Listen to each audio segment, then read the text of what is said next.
Meie lugu sai alguse 50 aastat tagasi piirilinnas Valgas, Kauni Konnaoja kaldal. Valko lasteaia ehitaja ja omanik oli sellel ajal õmblusvabrik Baltika. Esmajärjekorras pääsesid lasteaeda vabrikutöötajate lapsed ja seejärel ka mõnede teiste firmade järeltulijad. Nii nimetati seda koolieelset asutust asutustevaheliseks lasteaiaks. Meil on suur ja kaunis õueala, kus kevadel kuulame linnukeste sidinat, suvel nuusutame lilli ja kasvatame taimekastides erinevaid köögivilju. Sügisel korjame põlispuude all värvilisi sügislehti. Meil on ka oma mägi, kus talvel kelgutame ja meil on suur saladus. Mäe all magab talveund karuott. Meie lasteaed oskab rääkida palju erinevaid lugusid. Need kõik on isesugused, kuid siiski väga olulised, sest ilma nendeta ei olekski meie armsat Valko lasteaeda. Tere tulemast Valko lasteaeda!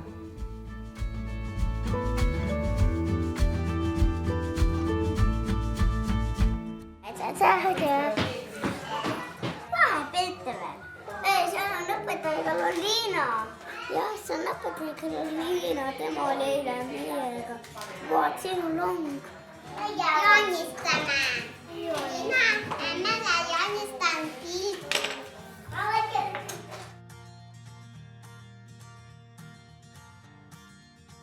Tšipoliinod räägivad 2 keeles. Eesti ja vene keeles. Grillirühm on täis särasilmseid. Ja lõbusaid lapsi. Siin on meie kõige väiksemad. Ja nunnumad. Selles rühmas on küll väikesed, aga väga toimekad lapsed. Tupsude rühmas on meil viisakad lapsed. Ja hoolivad lapsed. Selles rühmas on meil naerusuised. Naerupaljud. Tšiburaška rühm on kui üks suur pere. Siin on väikesed põnnid ja suured lapsed. Rüblikute rühmas on tegusad. Ja sõbralikud lapsed. Vähnikute rühmas on targad. Kooli minevad lapsed. Liikumissaal Marianne Trompe, Jelena Reinu ja Reelika Voitk. Majandustuba Katrin Liiv. Muusikasaal Age Ruuse. Õppejuhataja Sirje Mall. See oli mina. Direktor Riina Vähi.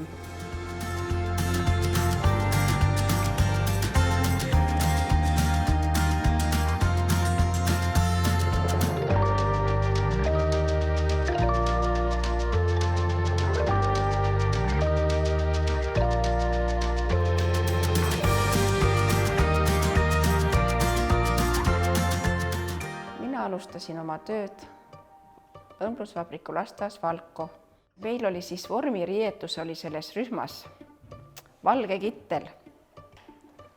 Igal hommikul pidi puhas kittel seljas olema laste vastuvõtuks. Ja igal hommikul me kraadisime lapsi enne rühma tulekut esikus. Mäletan isegi seda, et rühmas oli 5 kraadiklaasi korraga. 5 last oli neid väikseid, kes olid 8 kuni, ütleme nii, 12 kuni aastaseni. Ja nemad magasid rauast võrevoodites. Siis olid sukapüksid kindlasti, lühikesed püksid peal, poistel. Ja tüdrukutel pidi olema siukse, nagu tavaliselt olid siuksed pihikseelikud, et kiiresti said need lahti teha. Ja Läti lapsi oli ka ju palju siin lasteaias meil, kes õmblusvabrikus töötasid, need olid kõik siin ju. Rühmad olid nii täis, et see on kohutav. Sõimerühmas oli üle 20 lapse.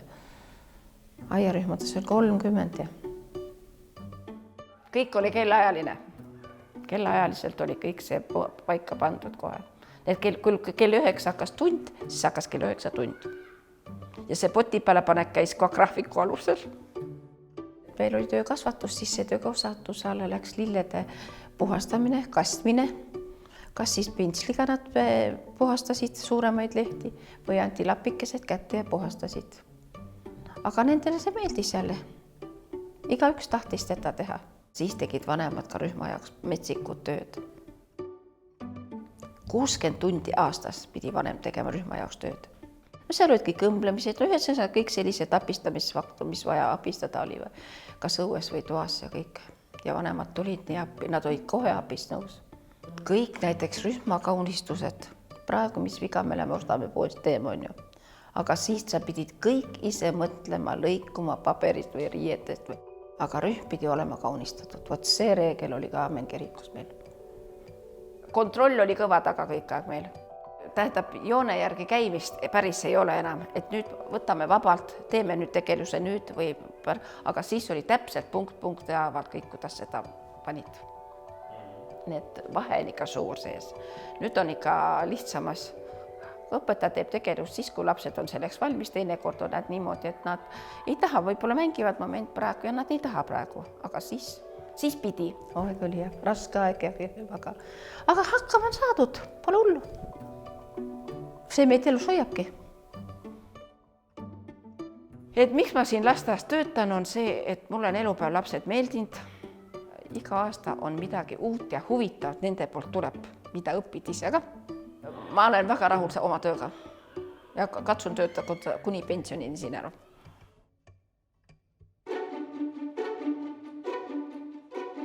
Mina tahan saada videobloogeriks. See tähendab see, kes teeb videosid YouTube'i. Mina tahaksin teha seal, kus ei tohi näiteks põranda peale astuda või midagi sihukest. Et kus on sport ka. Sporti on ju ka vaja teha. Tööehitajaks. Ehitab kivimaju. Tahan saada politseinikuks. Ja siis ma saan pätte püüda. Наоборот, я хочу стать полицейской, потому что там можно ловить преступников, задерживать их наручниками настоящими. Mina tahan saada siis sporditegajaks. Mina tahan jooksma hakata. Õpetajaks. Mina tahan kiirabiks saada. Ma tahan sellepärast saada, et ravida inimesi. Arstiks. Ma hakkan ravima loomi.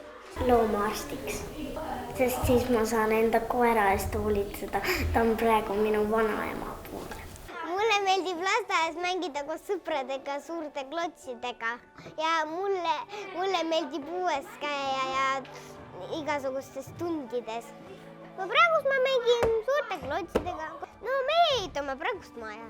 Mulle meeldib plussidega arutada. Mulle meeldib joonistada.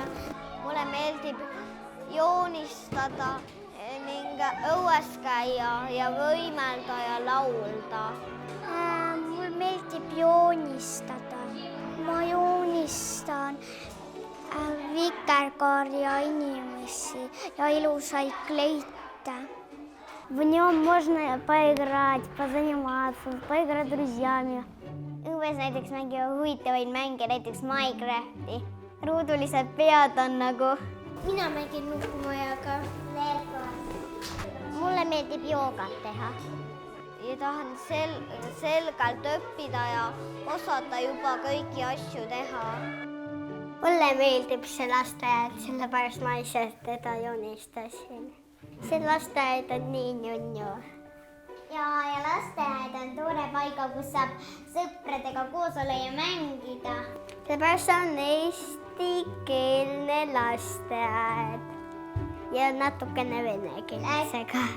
Lasteaed on Läti piiri juures. Emme töötab ka mul Läti piiri juures. Kohe nimi on Sellepäev. Lasteaia sünnipäev.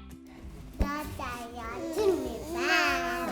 Kas te teate, et lasteajal tuleb varsti sünnipäev? Jaa. Mitme aastaseks see lasteaed saab? 50. 50 aastaseks. 50. Я хочу ему пожелать, чтобы он стоял тут и чтобы его никогда не разбирали.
karusselli peale.